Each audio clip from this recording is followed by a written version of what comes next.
যে অন্য গাছের তো ছিঁড়ে নিয়ে এসে আমার মনে হয় বাইন্ধে রাখিছি, সেরকম মনে হচ্ছে না কেন? আমার মনে হয় কোন কোন গাছে 40 কেজি 50 কেজি এই বাগানে ফল আছে আল্লাহর ইচ্ছা। আসসালামু আলাইকুম সুপ্রিয় দর্শক শ্রোতা, কেমন আছেন আপনারা? আশা করছি আল্লাহর রহমতে খুবই ভালো আছেন। দর্শক, আমি এখন আছি যশোর সদর উপজেলা লেবুতলা গ্রামে একটি আঙুর বাগানে। এখানে বাণিজ্যিকভাবে আঙুর চাষ করা হচ্ছে। দর্শক দেখেন, সুন্দর আঙুর ধরে আছে, থোকায় থোকায় আঙুর ধরে আছে। এখানে প্রায় 1 বিঘা জমি আছে। 1 বিঘা জমিতে আসলে যেদিকে তাকাচ্ছি শুধু আঙ্গুর আর আঙুর। তো দর্শক, এই আঙুর যিনি চাষ করেছেন, যিনি সফলভাবে বাণিজ্যিকভাবে আঙুর চাষ করে আসতেছেন দীর্ঘ বছর ধরে, আজ আমরা তার সাথে কথা বলবো, জানবো এই আঙুর বিষয়ে, চাষবাস, আয় ব্যয় এবং সুবিধা অসুবিধা সকল বিষয় আজ আপনাদেরকে আমি জানানোর চেষ্টা করব। সাথে আছে আমি আসানুর রহমান, ক্যামেরায় আছে সাগর। তো দর্শক চলুন কথা না বাড়িয়ে আজ আমাদের মূল আলোচনায় ফিরে যাওয়া যাক।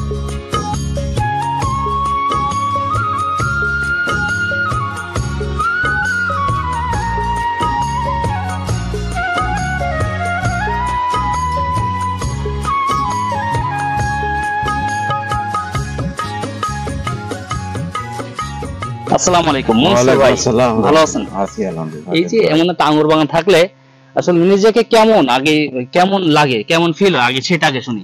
আসলে তো প্রথম যখন লাগাইলাম তখন ভালো লাগতো না, এখন তো আসলে বাগানে এসে বসে থাকতে ভালো লাগে। আচ্ছা, আর সকাল থেকে আসি বাগানে আল্লাহর ইচ্ছায়, আবার যদি বাজার ঘাটে যাই রাত্রি এসেও বাগানে আসি। আমি তো দেখতেছি যে সব সময় লোকজন আসতেই থাকে। হ্যাঁ, সকাল তখন থেকে কেমন ফিল হয়? না আসলে যে আমার এই আঙ্গুর ফলের জন্য আমার এখানে কত লোকের মুখ দেখেছি সেটা আছে উপরে আল্লাহ জানে। আর কত লোক সম্মান, যার কোটি কোটি টাকা আছে তারও কিন্তু এতটুকু সম্মান নেই। আল্লাহ এত সম্মান এই আঙ্গুর ফলের ভিতর দিতেছে আল্লাহর রহমতে, আলহামদুলিল্লাহ। তো আসেন আপনার আঙ্গুর দেখতে দেখতে কথা বলি।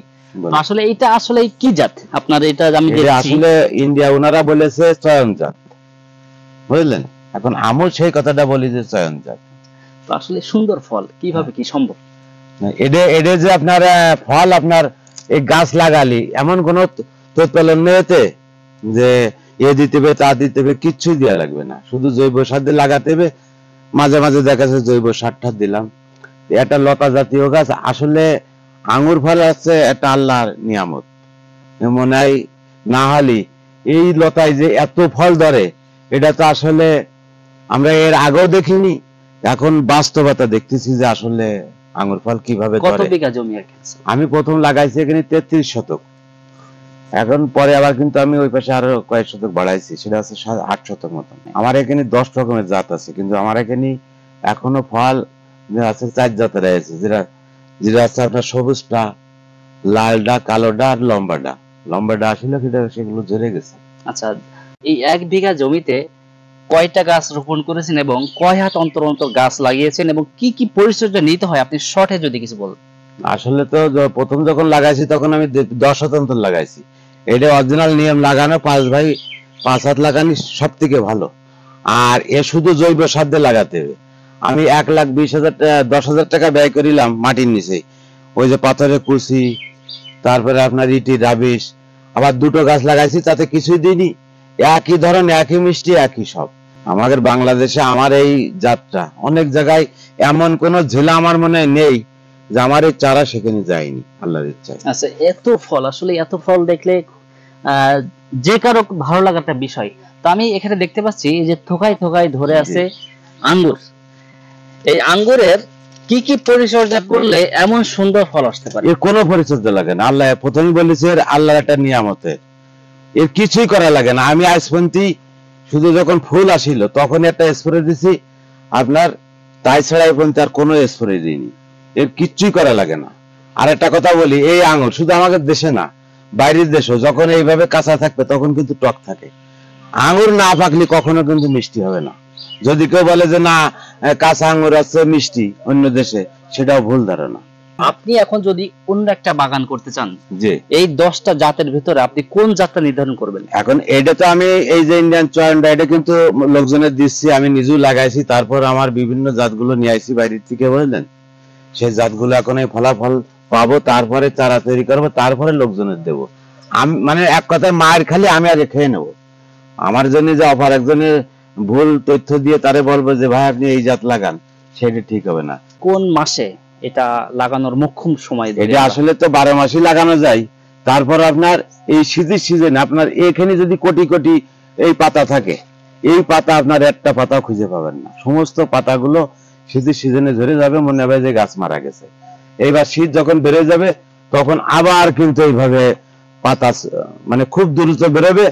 আর এই দেখেন ছোট ছোট এই এই যে এইটুক ডুগায়, এই দেখেন দুটো থোকা আছে, এইভাবে দুটো করে থোকা হবে, যতটা শাখা বেরোবে ততটা দুটো করে থোকা হবে, এত পরিমাণে। এই দেখেন এইখানে মনে আছে যে আল্লাহ এই জায়গায় আমার মনে আছে বুটা ধরে বাঁধে রাখিছি, এই যে এখানে মনে আছে যে অন্য গাছের তো ছিঁড়ে নিয়ে এসে আমার মনে হয় বাঁধে রাখিছি, সেরকম মনে আছে না এখানে?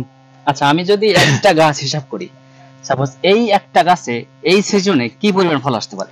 আমার মনে হয় কোন কোন গাছে 40 কেজি 50 কেজি এই বাগানে ফল আছে, আল্লাহর ইচ্ছে মনে হয়, যে কতটুকু আছে সেই জানে।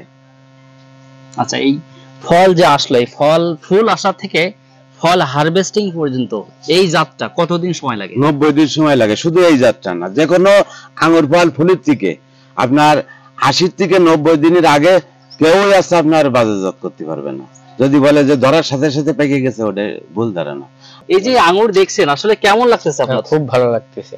আচ্ছা, আপনার বাসা কোথায়? আমার বাড়ি হলো পিরোজপুর, জিয়ানগর, পিরোজপুর জেলা, জিয়ানগর থানা। যাক, আলহামদুলিল্লাহ। তো আপনি এখানে দেখেন, এই যে দেখেন কি আঙ্গুর। এই এটা আমি কালকে রাত্রে ওই মোবাইলে দেখছি, দেখে ওনার সাথে ফোনে কথা বলছি, দেখতেও আসলাম, আর চিন্তা করলাম যে দুটো চারা নিয়ে লাগাই দেখি আগে যে কি অবস্থা। এই পাশে আরো কিছু নতুন নতুন জাত রয়েছে এবং ফলনও চলে আসছে মাশাআল্লাহ। তো এগুলো আসলে কি জাত? এটা আছে বাইকুন আছে, একলো আছে, ব্যালেন্স আছে, তারপরে আসলে তো ইংরেজিতে লেখা, আমি একজন অশিক্ষিত মানুষ, কালো কালার গুলো আছে, সাদা যে লম্বা গুলো এগুলো আছে, আসলে এই নামগুলো আসলে ইংলিশেই বলতে হয়, বিভিন্ন জাতের চারাগুলো আছে। আচ্ছা, তো এই যে আমি দেখছিলাম এই যে বিদেশি জাতের যে চারাগুলো, জি জি, এই পাশে এই যে হাজার হাজার চারা তিনি মজুদ রেখেছেন। আমি একটু দর্শকদের দেখাই। দর্শক, এই যে এই পাশে আমরা দেখছি হাজার হাজার চারা। এই এখান থেকে আপনারা স্বল্প মূল্যে পাইকারি খুচরা রেটে আপনারা চারা সংগ্রহ করতে পারেন। আমি একটু চারা স্যাম্পলটা আপনাদেরকে দেখানোর চেষ্টা করি। দর্শক, এই যে দেখছিলাম আঙ্গুরের চারা, এখনই লাগানোর উপযুক্ত এই চারাগুলা মনসুর ভাই এখানে হাজার হাজার চারা রেডি করে গেছেন, এবং এই চারাগুলো আপনারা চাইলে খুচরা পাইকারি রেটে আপনারা এই চারাও সংগ্রহ করতে পারেন। এবং মঞ্জুর সাহেবের কাছ থেকে চারা নিলে আসলে আপনার লাভটা কি হবে? তিনি রোপণের শুরু থেকে ফল ধরা পর্যন্ত যত বিষয় আছে, আপনার কেমনে কি করতে হবে, কখন রোপণ করতে হবে, কখন এর সার কীটনাশক দিতে হবে, এই সকল বিষয় মঞ্জুর সাহেব আমাদের সাথে আছেন। তো দর্শক, দেখাচ্ছিলাম মঞ্জুর সাহেবের আঙুরের চারার কালেকশন গুলা।